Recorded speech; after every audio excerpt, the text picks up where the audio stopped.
हमारे बीच में अजय भाई जी है। तो अजय भाई जी जो है दिल्ली जोन से हैं और हरियाणा से हैं और वल्लभगढ़ से है ये, और साथ ही साथ ये ज्ञान में 98 से हैं। 98 से ये ज्ञान में है और 2001 से ये ORC के अंदर समर्पित रीति से अपनी सेवाएं दी। उसके बाद इनका पाठ खुला और ये बेहद की सेवा में मधुबन में आ गए। 2009 से ये यहाँ पे सेवाएं दे रहे हैं आज तक हमारे बीच में।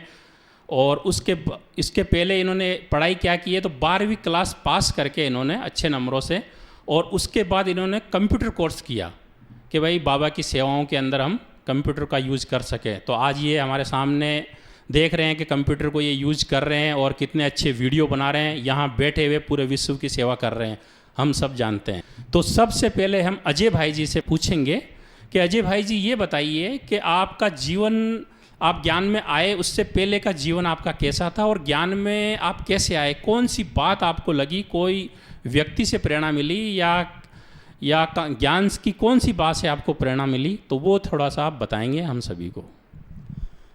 ओम शांति। हम सब सालों से साथ में रहते हैं, लेकिन कभी भी एक दूसरे को नहीं जान पाते कि मतलब ठीक है जानते हैं भाई अजय भाई, ज़्यादा से ज़्यादा जान जाएंगे कौन से जॉन से हैं, इतना ही जान सकते हैं। लेकिन उसका बैकग्राउंड क्या है, उसने क्या, उसके जीवन में पहले क्या था, वो ज्ञान में कैसे आए, है ना, उसका फाउंडेशन क्या रहा, तो उन चीज़ों को हम लोग जान नहीं पाते। तो अभी ये लॉकडाउन ने हमें इतना अच्छा अवसर दिया हुआ है कि हम एक दूसरे को काफ़ी क्लोजली जान सकते हैं।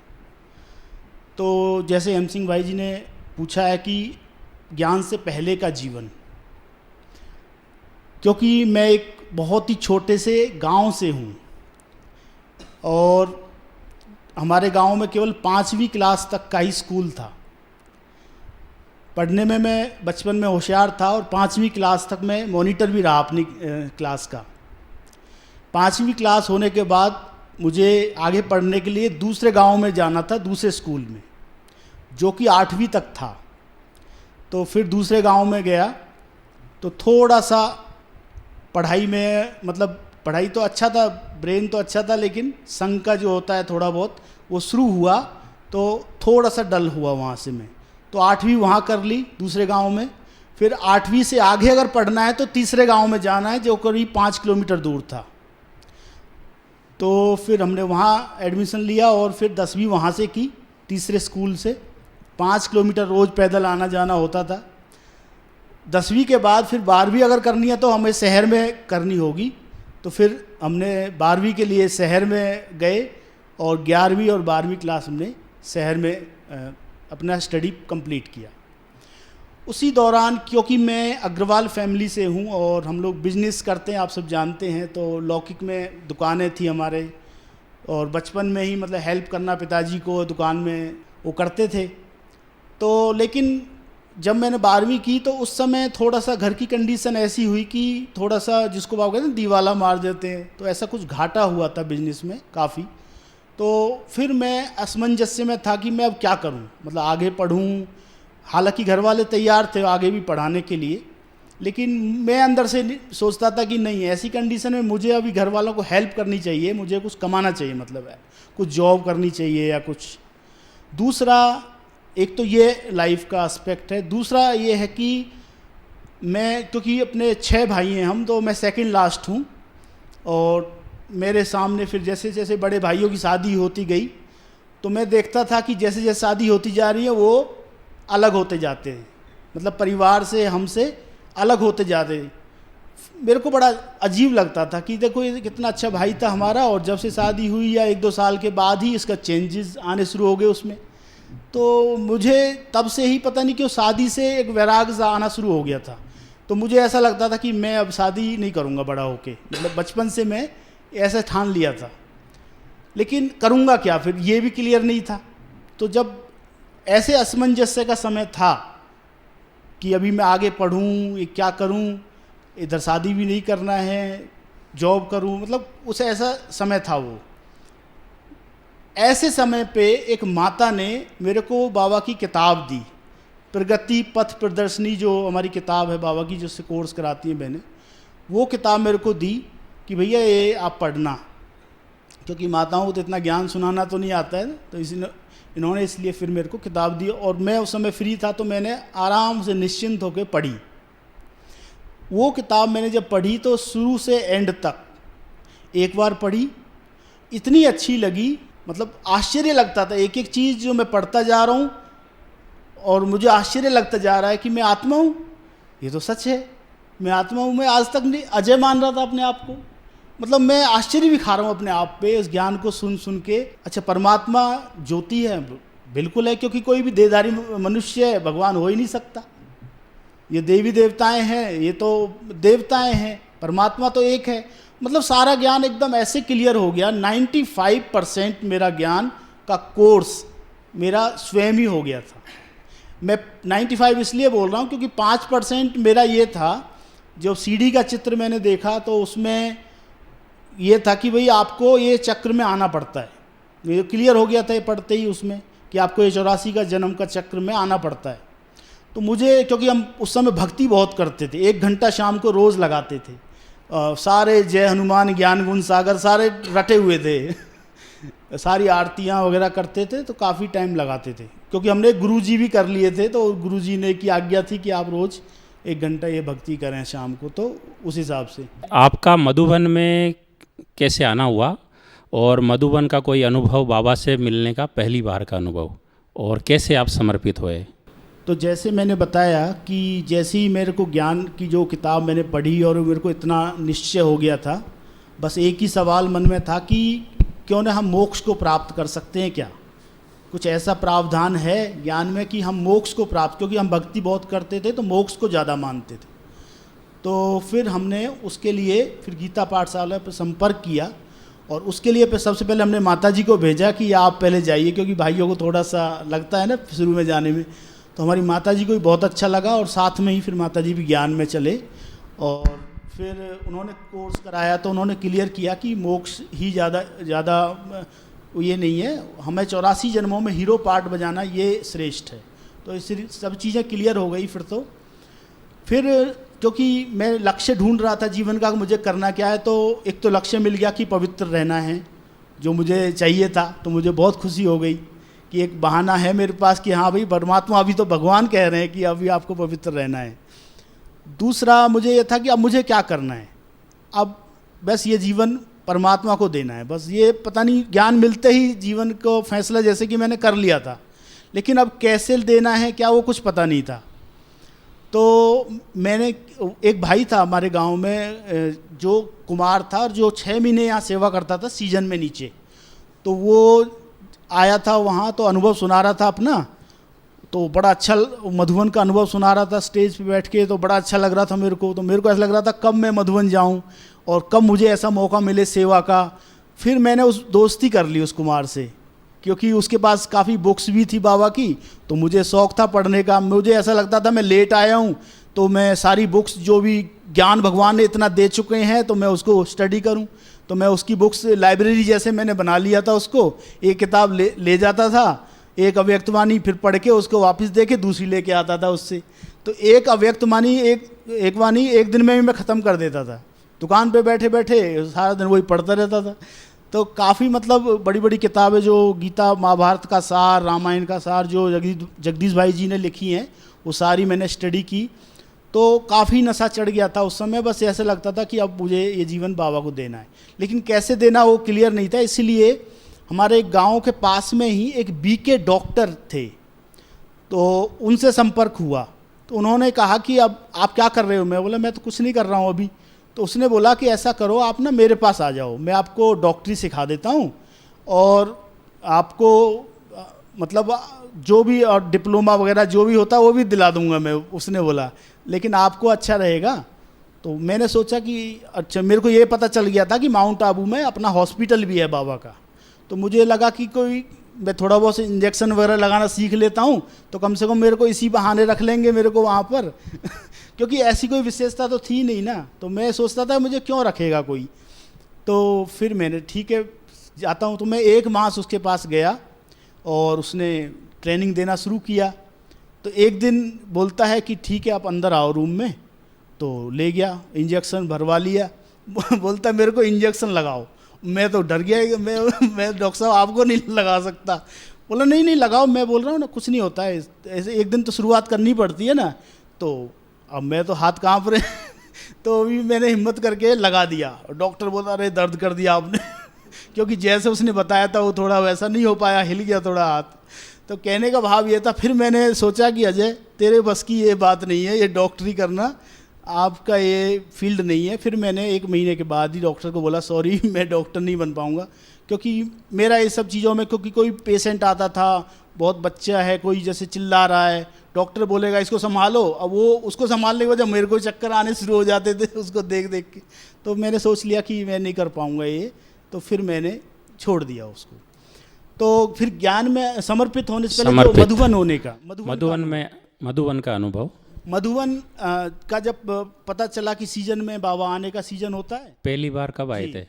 98 में, उसी साल। मतलब मैं फरवरी में ज्ञान में आया शिव जयंती पे। और ये मेरे को बहुत खुशी रहती है कि जो बाबा कहते हैं ना बाप का जन्म सो बच्चों का सेम, तो मेरा वैसा ही है, क्योंकि मैं शिव जयंती पर ही ज्ञान में आया, क्योंकि फरवरी चल रही थी उस समय, और फरवरी में ही मैं ज्ञान में आया शिव जयंती पे।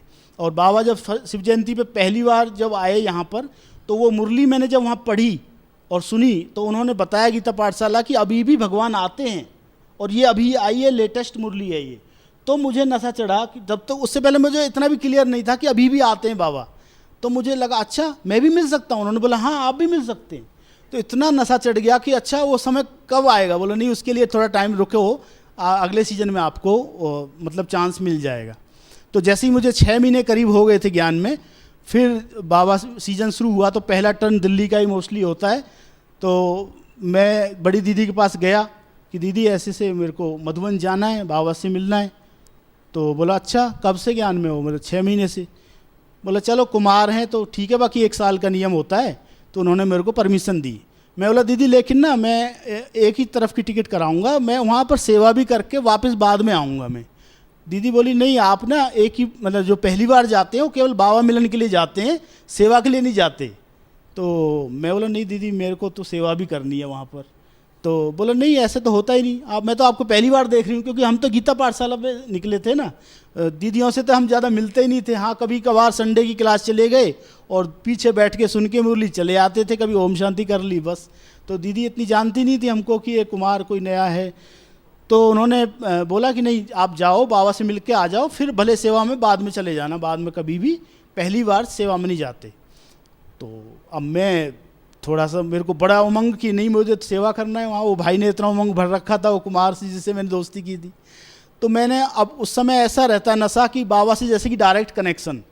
तो मैं दीदी बैठी है, मैं खड़ा हूँ, और मैं बाबा से उसी समय योग लगाया कि बाबा मेरी तो आप जानते हो इच्छा बहुत है कि मैं सेवा करूं आपके मधुबन में जाके। और दीदी बोल रही है कि मैं तो आपको जानती नहीं, पहली बार तो देख रही हूँ, ठीक है चलो बाबा मिलन में चले जाओ। तो मैं क्या करूं, इस आत्मा को आप ही समझाओ, बाबा से मैं बात कर रहा हूँ। तो मैं देखा आधा मिनट मैंने योग लगाया होगा, आधा मिनट के बाद ही दीदी बोली ठीक है तो लाओ एक तरफ के टिकट के पैसे और जाओ सेवा में। तो मैं पहली बार जब बाबा मिलन के लिए आया 98 में, तो मैं बाबा मिलन भी किया, और 2 मास मैंने अनाज डिपार्टमेंट में नीचे शांतिवन में मिश्रा बाई के पास सेवा किया। मैंने बताया मधुबन में ही मेरे को शुरू से ही रहने का था, लेकिन बस कुछ कंडीशन जो मैं बताया, क्योंकि उसके बाद हमारे पिताजी भी काफ़ी बीमार रहने लगे थे, और मेरे को ऐसा लगा कि अभी ऐसी कंडीशन में मैं समर्पित हूँ वो ठीक नहीं है। पिताजी इस कंडीशन में हैं कि 1-2 साल के ही हैं, ऐसे था मतलब। तो फिर मैंने पोस्टपोन किया कि ठीक है मैं अभी घर पे ही रहता हूँ 1-2 साल, मतलब समर्पित तो होना ये तो फाइनल है, लेकिन थोड़ा डिले किया। उसी दौरान बाकी मैं हर साल मधुबन सेवा के लिए आता था, तो करीब सीजन में 2-2.5 मास लगाता था। तो कई बार अनाज में भी सेवा की, और जब मैं एक्चुअली अभी आप जितना देख रहे हो इससे मैं आधा था 50 kg करीब मेरा वज़न होगा उस समय इतना। और अनाज में तो आपको पता है शांतिवन में वो भी सीजन में कितनी सेवा होती है, 50 कट्टे भंडारे में पहुंचाओ, फिर एक्स्ट्रा जो है वो स्टोर में ऊपर लगाओ, मतलब एक दूसरे को ऊपर रखो। तो काफ़ी मतलब हार्ड सेवा होती थी, लेकिन इतना उमंग गुस्सा होता था पता ही नहीं चलता था कुछ भी।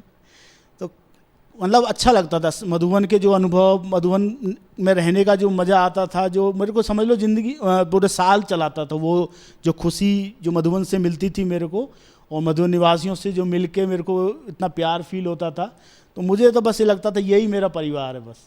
पर बस ये था कि कब वो समय आएगा जब मैं ऐसा समर्पित जीवन जीऊँगा। उसी दौरान 2001 में ORC का मॉडल रखा गया यहाँ पर, अपना जो नीचे हॉल है, कौन सा, कॉन्फ्रेंस हॉल, कॉन्फ्रेंस हॉल के सामने, मैं उस समय मधुबन में ही था, मेरे सामने ही वो मॉडल रखा गया। तो वहाँ से समझ लो माया आ गई।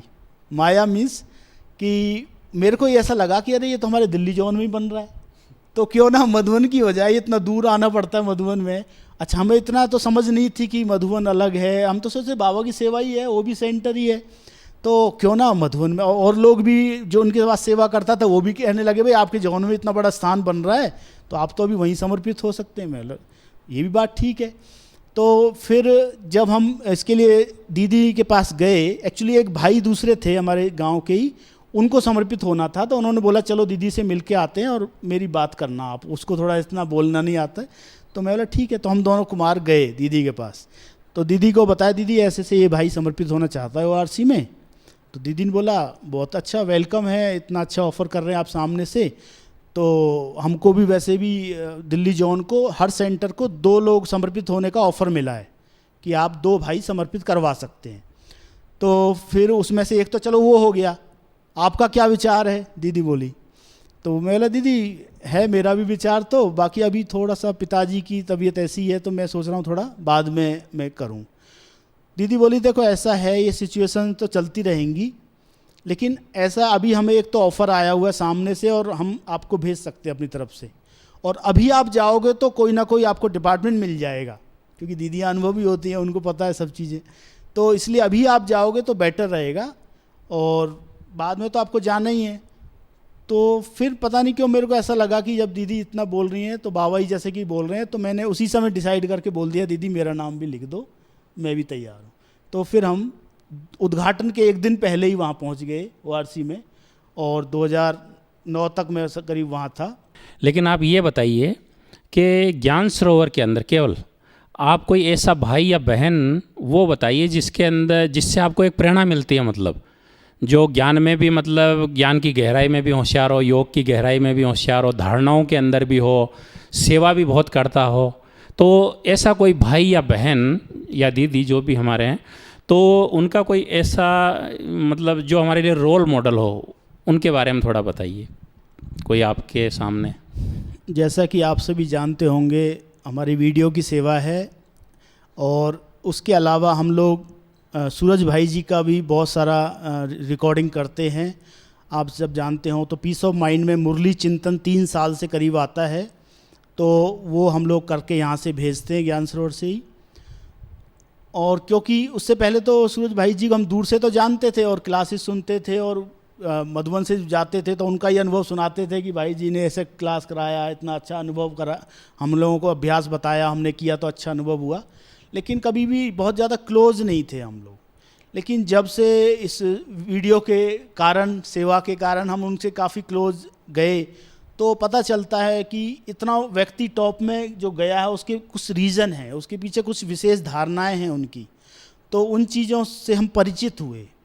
जैसे कि भाई जी के अंदर हमने जो देखा है, एक तो उनके अंदर सादगी बहुत है, बहुत सिंपल लाइफ है उनकी।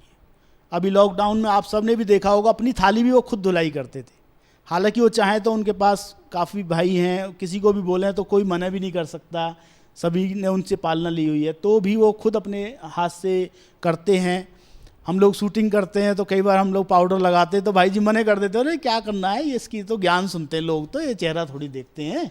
तो मतलब भाई जी का जो स्टाइल है, उनका एक जो सादगी, सिंपल जीवन, सरल जीवन, जो कहते हैं ना ज्ञान योग का प्रैक्टिकल स्वरूप है सरल जीवन, तो वो उनके अंदर देखते हैं हम, तो काफ़ी उनसे हम सीखने को, और जैसे कि वो प्रेरणा के स्रोत बन जाते हैं हमारे लिए। एक तो ऐसे तो सब बाबा कहते हैं सबकी विशेषताएं देखनी है, लेकिन एक जब हम किसी के क्लोज जाते हैं तो उनकी ज़्यादा हमें पता चलता है, अच्छाई भी बुराई भी। लेकिन भाई जी के अंदर हमने बहुत इस तरह की विशेषताएं देखी तो काफ़ी हमें प्रेरणा मिलती है। ऐसे ही हमारी सुदेश दीदी बैठी हुई हैं, तो मैं देखता हूँ दीदी का इतना उमंग उत्साह है, मतलब अथक जिसको कहते हैं ना, हमने लाइफ में दीदी को देखा है अथक। कभी भी इनको, हम लोग कई बार थक जाते हैं कि दीदी 2 घंटे से लगातार बोल रहे हैं, कोई उनके चेहरे पे वो वैसा ही स्वरूप, जो शुरुआत वैसी एंड, आप सब भी महसूस कर रहे होंगे। तो क्योंकि हम भी दीदी से वीडियो के कारण उनको भी कहीं ना कहीं लाइव करना होता है, तो संपर्क होता है, तो देखते हैं। और चाहे दिन में 2 बजे हो, 3 बजे हो, वो भले कंसर्न करते हैं कि भाई नहीं आप लोगों का रेस्ट कैंसिल होगा या आप लोगों को, हमने बोला दीदी नहीं, जब आप अथक हैं तो हम क्यों सोचे अपने बारे में। तो कहने का मतलब ऐसी महान हस्तियों के साथ, मुझे तो सच बताऊं मधुबन में रहने का यही सुख मिलता है।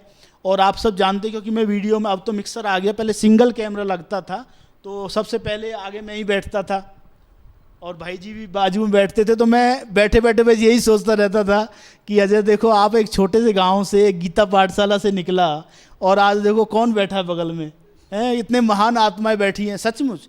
ऊपर हारमोनी हॉल में भी आप सब जानते हैं मैं आगे ही बैठता हूँ, मेरी सीट फिक्स है। तो उधर भी जहाँ मेरा एंड होता है उसके बाद बहनों की सीट शुरू होती है, तो कभी जयंती दीदी बैठती हैं, कभी सुदेश दीदी बैठती हैं। तो इतनी महान हस्तियों के साथ बैठने का मैं कभी सोच भी नहीं सकता था। तो अपने आप में वो नशा चढ़ता है। तो कहने का मतलब ये हमारे सामने एग्जाम्पल हैं, इनसे हम बहुत कुछ सीखते हैं। अच्छा, अभी क्या समय होता जा रहा है, लेकिन मैं एक एक लाइन के अंदर में एक एक सवाल आपसे पूछना चाहता हूँ कि आप क्या प्रेरणा देना चाहते हैं। आप सदाई खिले हुए फूल की तरह रहते हैं, तो आप ऐसा कौन सा पुरुषार्थ कर रहे हैं जो आप हम सबको प्रेरणा देंगे एक लाइन के अंदर।